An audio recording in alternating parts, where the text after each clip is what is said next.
बिसोरखौ ओइबारनि इलेक्सनाव एकदम साफा लांदां खालामजोबनानै गोथैसालियाव गारहैजोबनांगौ आं बेखौ खावलायहरगोन। समस्ति नङाबाबो 30 नं सानजा क'क्राझार समस्तियाव नोंथाङा दावबायफैदों मा फोरमायनो सानो? प्रथम खोथाया जाहैबाय आङो BPF मिरु आफादनि सासे लेङाइ आफादगिरि आरो बेवहाय आंहा BPFनि जानानै सारा BTC ओनसोलाव लोगोसे आसामावनो जेराव जेराव BPFआ दरखार मनि खालामदों बेवहाय जेरावबो खना खनला थांनानै मोनफ्रोमबो जाति जनगोष्ठीया थानाय गामिफ्राव ओनसोलफ्राव गिदिंनानै BPF हान्जानि जानानै आरो BPF हान्जानि बिजाथिनि जानानै रायजोफोरनि गेजेराव खोथा बुंहैनाय मिटिं खालामहैनाय बे बिबाना आंहा दङ आरो बे हिसाबै दिनै आङो सानजा क'क्राझार समस्तिनि गोबांथार ओनसोलाव गिदिंनानै बे ओनसोलनि आइ आफा रायजो राजाफ्रा जुदिव आंनि भटार नङा MLA हिसाबै सानजा क'क्राझारनिसो भटार होमब्लाबो बिथांमोनहा हांख्रायनाय बादियै बिथांमोनहा लेंहरनाय बादियै आङो बे जायगायाव बेफोर ओनसोलफ्राव गिदिंनानै ओनसोलनि आइ आफा रायजो राजाफोरजों फैगौ बिसायख'थिनि बागै MP इलेक्सनाव जोङो BPF हान्जाया दिनै देरहानायनि मोनसे गोख्रों थांखिजों बा गोख्रों मोनसे जोंनि अभियानखौ जे जों सालायबाय थादों बेनिनो अभियान सालायनांगौनि थाखाय बेफोर जायगायाव आं गिदिंफैनानै मिटिं खालामदों आरो बे मिटिंफ्राव आङो दिनैहाय रायजो राजाफोरजों सावरायनानै रायजोफोरनि सिगाङाव बाथ्रा बुंनानै बिथांमोननिफ्राय जेखिनि जबाबखौ मोनदों बिथांमोनहा थारैनो आथिखालनि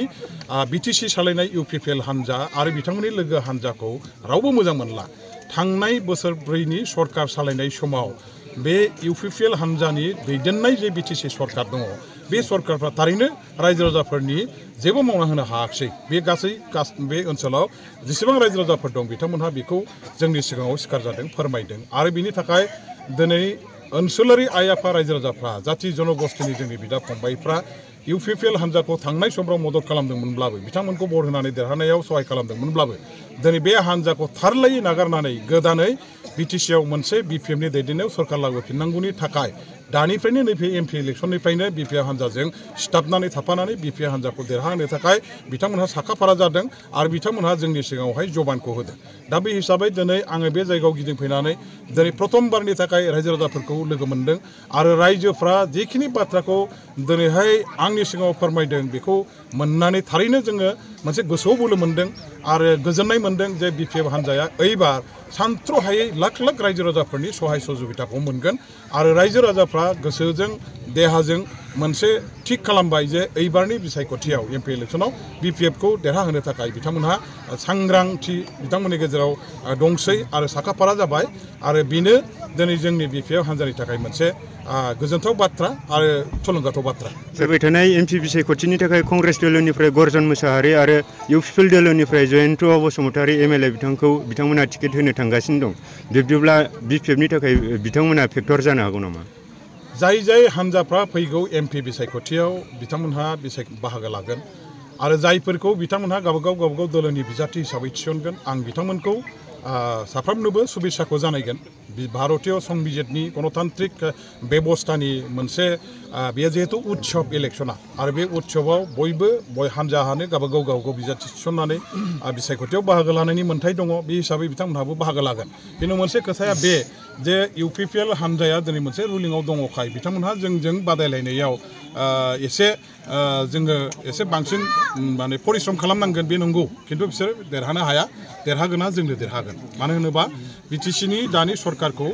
माने आरो सरकार सालायनाय दलखौ नाखस खालामबाय रायजोफ्रा बे खारनाव जों देरहागोन। आरो मोनसेया जाबाय कंग्रेस दोलोनिफ्राय जाय बिजाथिखौ थिसननो नागिरदों बा कंग्रेस हिसाबै बिथांमोनहा गेलेनो नागिरदों दिनै BTC ओनसोलनि सारा आइ आफा रायजो राजाफोरनि गेजेराव बिथांमोनहा नाय जे कंग्रेसनि बिटिआ बेवहाय लरग' जाबाय बेवहाय कंग्रेसनि खुनु गोख्रों मोनसे बिटि गैला आरो कंग्रेस खालामनाय मानसिफ्रा सोरबा BJP सोरबा BPF सोरबा UPPL जाजोब्बाय। दा MP इलेक्सनाव कंग्रेसखौ भट होगोन बायदि बेबायदि फिक्स भट दा गैया। दा मुस्लिम भटफोरखौ जेन'बा टारगेट खालामबायनानै बिथांमोनहा आसा खालामदों जानो हागौ खिन्थु मुस्लिम कमिउनिटिनि रायजो राजाफ्रा दिनैनि दिनाव NDAखौ फोजोबनांगौ NDAनि बिजाथिखौ फेजेननांगौनि खाथिराव जाय हान्जाया NDAजों थक्कर मारिनानै देरहानो हागोननि थाखाय इलेक्सन गेलेदों बे हान्जाखौ नागिरै मोनसेल' हान्जाखौ नुदों बे जाबाय BPF हान्जा। बेखायनो बिथांमोनहा गावसोरनि मुल्यबान भटखौ आद्रियै कंग्रेसनो होनानै फोजोबना लायलायसे माने NDAनि केन्डिडेट अर्थात UPPLनि केन्डिडेटखौ फेजेननांगौनि खाथिरावनो जेसेबां मुस्लिम भट दं बा माइनरिटि ख्रिस्टान भट दं बा सब जाति जनगोष्ठीनि भट बिपिएफ हान्जायावनो फैजोबगोन आरो बिथांमोननि भटजों जों देरहागोन बाव कंग्रेसआ खुनु माने जाति जनगोष्ठीनि फिक्स भट गैया हिसाबै बिथांमोनहा जेबो फेक्टर जाया बिपिएफआ 3थि नाम्बारावबो फैया होननानै बेनि बेलायाव मा फोरमायगोन 3थि नाम्बाराव फैयैया आथिखालनि राजनितिनि फोथाराव जे मोनसे माबाखौ जों नुबाय थादों डेभेलपमेन्टखौ जों नुबाय थादों रायजो राजाफोरनि गेजेराव जेबायदि मोनसे रिएक्सनखौ जों नुबाय थादों दा बेवहाय स्पष्ट बाथ्राया बे जे इउपिपिएल हान्जायासो दिनैनि दिनाव 3थि नङाबा 4थियाव थाहैनायनि लामायाव बिथांमोनहा दंबाय थायो ना बिथांमोनहा माइनरिटि भट मोनगोन ना बिथांमोनहा माने हिन्दु भट मोनगोन ना बिथांमोनहा बर'फोरनि भट मोनगोन खुनु जाति जनगोष्ठीयाव जोङो इउपिपिएलआ माने भट मोनगोन होननानै फिक्स मोनसे माबाखौ बिथांमोनहा दिनैहाय बुंनो हायै बायदि अबस्था जादों खारन बिथांमोननि फारसे सब जाति जनगोष्ठीयानो दिनैहाय गाज्रि मोननानै दं आरो बिथांमोनखौ नाखस खालामदों दा बेनिख्रुइ बांसिन आंनि बुजिनायाव माने इउपिपिएलनिख्रुइबो बांसिन भटखौ हयथ'बा हिरा सरनिया मोननो हागौ जुदि हिरा सरनिया गेलेनायनि थाखाय आयेनगत भाबै बिथाङा एलाउ जायो होमबा इउपिपिएलनिख्रुइबो बांसिन भट मोननानै बिथाङा नैथि माबायाव थानो हागौ फारि नङाव थानो हागौ खिन्थु सेथि फारि नङाव अर्थात देरहानायनि फारि नङाव बिपिएफआ थागोन आरो इउपिपिएलआ हयथ'बा 3थि नङाबा 4थियाव गावसोरसो थाहैगोन रायजोफोरनिसिम मा मेसेज होगोन सार रायजो राजाफ्रा जिहेतु थगायजाबाय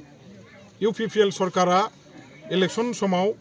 थांनाय बिटिसिनि इलेक्सन केम्पेइन खालामब्ला रायजो राजाफोरखौ गोबां माखासे जबान होदोंमोन जे गांसे भट न'खरसेयाव सासे साख्रि बेबायदि होनदोंमोन दिनैसिम सासेबो साख्रि होनो हायाखै सेल्फ हेल्प ग्रुपनो 75,000 करिया थाखा होनदोंमोन होनो हायाखै बेनि थाखाय गाज्रि मोनजाजोब्बाय दिनै जोंनि सारेन्डारि एनडिएफबि बिदा फंबायफोरनि केस सासेनिबो उइद्र खालामनो हायाखिसै रन्जन दैमारिखौ जेलनिफ्राय बिथांमोनहा मुक्त उदां खालामनानै लाबोनो हायाखिसै सेवताब फोनताब खोमसि दरसि फाथकसालियाव जोबनानै थैजासे जेल जानायनि साजाखौ होनाया अयनाय बेखौ बर' रायजो राजाफ्रा थैनो बायदि गाज्रि मोनबाय माखासे गोबां एनडिएफबि बिदा फंबाय सारेन्डार बिदा फंबायफोरखौ दिनैहाय माने थैनायनि साजा डेथ सेन्टेन्स होनानै हाइकर्टआ अर्डार होबाय बेखौ खोनानानै साफ्रोमबो जोंनि बिटिसि बासि आइ आफा बर' रायजो राजाफ्रा मेगनजों मोदै गजोबदों सासेबो जोंनि दावहारु एनडिएफबि बिदा फंबायफोरखौ आर्मि पुलिस पारामिलिटारि फर्सआव सोनानै होनो हायाखिसै बिथांमोननि जिबनखौ बिथांमोनहा धंस खालामबाय सिभिल साख्रियावबो होनो हायाखिसै बरंस रिहाबिलिटेसन होनो हायाखिसै सासेबो बर' सेंग्रा सिख्लाफोरनो कन्ट्राक्ट टिका होनो हायाखिसै ओनसोलाव डेभेलपमेन्ट लाबोनो हायाखिसै बेनि थाखाय दिनै सारा बर' रायजो राजाया आरो लोगोसे बिटिसि बासि रायजो राजा जिहेतु गाज्रि मोनजोब्बाय आरो बेबायदि मावनो हाथारि फंगु असल खामानि गैयै खुगायावल' गोदै गोथाव बुंग्रा बे दलखौ बिटिसि बासि खुनु जाति जनगोष्ठी रायजो राजाफ्रा रावबो मदद खालामनाङा बिसोरखौ ओइबारनि इलेक्सनाव